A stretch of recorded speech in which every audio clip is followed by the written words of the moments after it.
जय श्री बालाजी की। मैं मुकेश कुमार दादीज आंजनेय एस्ट्रोलॉजी सेंटर के इस वीडियो में आपका हार्दिक स्वागत करता हूं। आज चर्चा में मौजूद है श्रीमान कपिल जी पुजारी।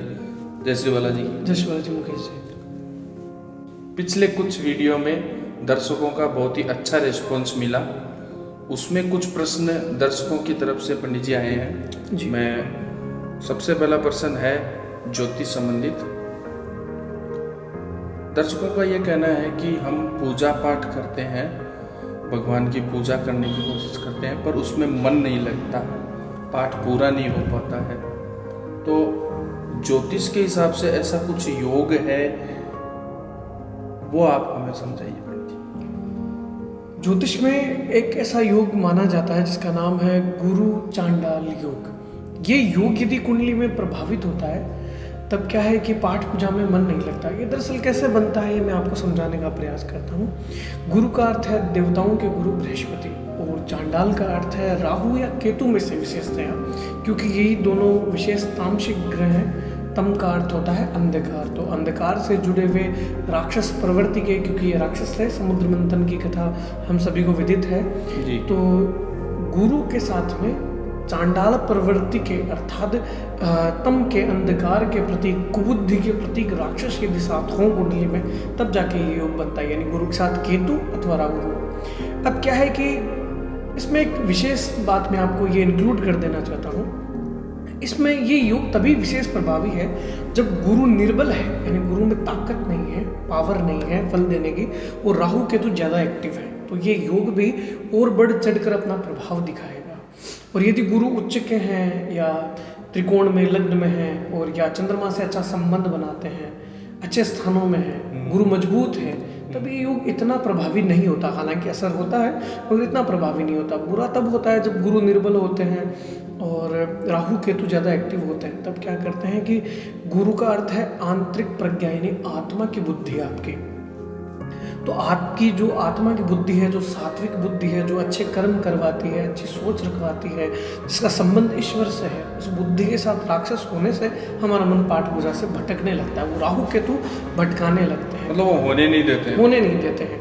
और गुरु का संबंध भगवान की कृपा से भी है, तो अपने आप में ये योग जो है बहुत बड़ा इसलिए है क्योंकि फिर ब्लेसिंग्स रुकने लगती है। हमें ये फील होता है कि हमारे बहुत बार क्या है, पाठ पूजा तो फिर भी होती है क्योंकि गुरु एक्टिव होता है, मगर राहु केतु के प्रभाव से भगवान तक हमारी प्रार्थनाएं डिलीवर नहीं हो पाती, या उनकी जो कृपा है वो हम तक रुकने लगती है, रुक कर मतलब उनकी जो ब्लेसिंग्स हैं हम तक पहुंचती है।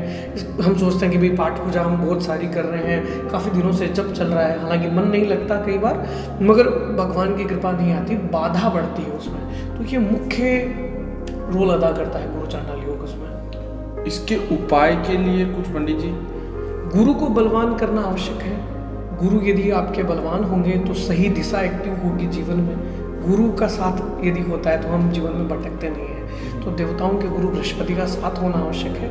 यदि गुरु कुंडली में अच्छे स्थानों का प्रतिनिधित्व करता है तो पुखराज पहनिए, आप केसर का और चंदन का तिलक लगाइए, या पाठ पूजा जो गुरु से जुड़ी हुई है ऐसी पाठ पूजा स्वयं कीजिए। और यदि राहु केतु नहीं करने देते तो कम से कम श्रवण कीजिए कथाओं का, गुरु का मार्गदर्शन ग्रहण कीजिए, उनसे मिलिए, जो आपके जो आध्यात्मिक गुरु हैं उनसे मिलने जाइए और इसका बार बार उनसे भेंट कीजिए, सही मार्ग पर चलने का प्रयास कीजिए, कथा का श्रवण कीजिए भगवान की। उससे भी क्या है कि हमारी बुद्धि सात्विक होती है और गुरु एक्टिव होता है। नहीं, इसके लिए अगर कोई विशेष पाठ पूजा या कुछ विधि हो, मान लो कि जातक खुद नहीं कर पा रहा है जी, तो किसी पंडित जी से करवा सकते हैं? बिल्कुल। गुरु जो है वो देवज्ञ हैं और वेदांत के देवता हैं, और इन्हें मतलब जो पुराण शास्त्र विद्या मंत्र इन सब के जो है वो प्रमुख देवता है बृहस्पति। तो बृहस्पति का जो वैदिक मंत्र है उसका जाप यदि आप किसी वेद पाठी ब्राह्मण से करवाएं तो उसका अच्छा रिजल्ट देखने को मिलता है, फिर गुरु एक्टिव होता है। पंडित जी, ये जो अभी आपने गुरु चांडाल योग बताया है, इसमें इसके जो प्रभाव आपने बताए हैं कि पूजा में मन नहीं लगना, पूजा नहीं होने देना, पाठ पूजा नहीं होने देना, व्यापार में, धन धान्य में, उसमें भी बाधा आती है। हाँ, यदि गुरु कुंडली में अगर केंद्र स्थानों के या त्रिकोण स्थानों के स्वामी हैं, धन स्थान के स्वामी हैं, और राहु केतु जैसे ग्रह उसके साथ बैठते हैं और उसके प्रभाव को, कारक तत्वों को उसमें यदि कमी लेकर आते हैं तो उसका रिजल्ट देखने को मिलता है। गुरु केवल अध्यात्म का देवता नहीं है, सोने का जो प्रतिनिधित्व है, गोल्ड का, वो भी गुरु करते हैं, धन का प्रतिनिधित्व भी करते हैं, वंश वृद्धि यानी पुत्र इत्यादि के कारक भी गुरु होते हैं, और विद्या के कारक भी यानी स्थूली विद्या के कारक भी होते हैं। तो बहुत बार यदि चतुर्थ भाव से, पंचम भाव से गुरु चांडाल योग का संबंध बनता है तो अच्छी विद्या प्राप्ति में भी अड़चने आती हैं। बहुत ही अच्छी जानकारी पंडित जी आपने बताई। आशा करता हूँ दर्शकों को भी इसका लाभ होगा। इसी संबंध में एक दूसरा प्रश्न है पंडित जी कि रामचरित्र मानस के सुंदरकांड में गोस्वामी तुलसीदास जी ने जो लिखा है जी, ढोल गंवार शूद्र पशु नारी सकल ताड़ना के अधिकारी जी, बहुत सी किंवदंतियां हैं, लोग इसको अलग अलग अर्थ इसका निकालते हैं। गोस्वामी तुलसीदास जी के हिसाब से इसमें क्या अर्थ लगाया हुआ है वो आप समझाने की कृपा करें। जी, इसमें क्या है कि ये थोड़ा विवादित प्रश्न है, क्योंकि बहुत सारे लोगों ने इसकी व्याख्याएं की हैं, और गोस्वामी जी भगवान रामचंद्र जी के भक्त थे, तो मैं उनकी भावना तो वैसा नहीं जान सकता, मगर इतना तो निश्चित है कि किसी उपद्रव के लिए उन्होंने नहीं भड़काया होगा यहाँ पे, और जो लिखा है उसी तरह से उसका सीधा साधा अर्थ नहीं। अभी जो कुछ वर्ग विशेष है इस दोहे को अलग हिसाब से इसकी व्याख्या करते हैं। बिल्कुल बिल्कुल, हाँ। तो मेरे हिसाब से गोस्वामी जी का ऐसा कुछ नहीं होना चाहिए, क्योंकि संत पुरुष थे, हाँ। सन्यासी थे, ईश्वर का साक्षात्कार उन्होंने किया था, तो उनकी भावना तो केवल जन कल्याण से संबंधित ही होनी चाहिए थी। तो यहाँ शब्द जो दिया गया है वो ताड़ना के अधिकारी, ये शब्द दिया गया है, और ताड़ना के अनेकानेक अर्थ निकलते हैं। लोग इसे प्रताड़ित करके बताते हैं कि भाई मारना पीटना जो है उस अर्थ में है, और तड़ित शब्द से भी इसका संबंध जो है मैंने मनुष्यों से सुना है कि तड़ित अर्थात बिजली, उससे भी जुड़ा हुआ, और ताड़ना के कई अर्थ निकलते हैं। जैसे हम साधारण जो जन भाषा है हमारी, और विशेषतः अवधी भाषा में ताड़ने का अर्थ देखना भी होता है कि इधर उधर मत ताड़ो, अपना काम करो, वो उसे ताड़ रहा था, ऐसा भी कहा जाता है। तो मेरे हिसाब से यहाँ लुक आफ्टर जो अंग्रेजी का शब्द है, देखभाल, बार बार देखते रहना, चेक करते रहना, उस अर्थ में उनका अभिप्राय होना चाहिए, ऐसी मेरी निजी भावनाएं हैं।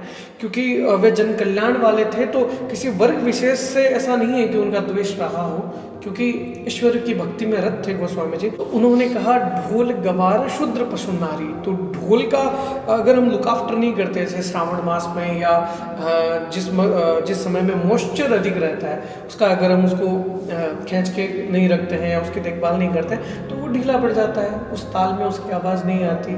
और वो जो आदमी गवार अर्थात जो पढ़ा लिखा ना हो, और यदि हम कोई विशेष कार्य व्यापार संबंधित उसके हाथ में देते हैं और बार बार चेक भी नहीं करते हैं तो नुकसान होने की संभावना। जो मंद बुद्धि है, कम समझने वाले हाँ। लोग हैं, उनको अगर अपन कोई काम दे उनको भी देखते हैं ना, कमांड उनके ऊपर रखनी चाहिए। हाँ, तो मतलब अपनी दृष्टि में वो क्या कर रहे हैं हमें पता रहना चाहिए कि भाई यदि व्यापार स्थान में वहाँ यदि छोड़ा या जिम्मेदारी का काम उन्हें दिया है और वो पढ़े लिखे या उस बारे में नहीं जानते हैं, उस पर्टिकुलर चीज़ के लिए गंवा रहे हैं, उसका नॉलेज उसे नहीं है, और हम अगर देखभाल नहीं करते तो संभावना रहती है कि हानि हो। तो ढोल गवार शूद्र पशु नारी, और पशु पहले की यात्राएं जो हैं वो पशुओं के माध्यम से ही होती थी, तो यदि उन पे कमांड नहीं रहती थी तो वो कहीं भी चले जाते थे और समय व्यर्थ होता था। तो इसी संबंध में शूद्र के लिए कहा गया है। शूद्र का अर्थ है जो स्वच्छता रखता हो, साफ सफाई अच्छे से करना जानता हो, क्योंकि गंदगी तो हम सब लोग फैलाते हैं, वो लोग तो सफाई पे ध्यान देते हैं, क्लीनिंग करने वाले हैं, वो तो साफ सुथरा करने और रखने वाले हैं,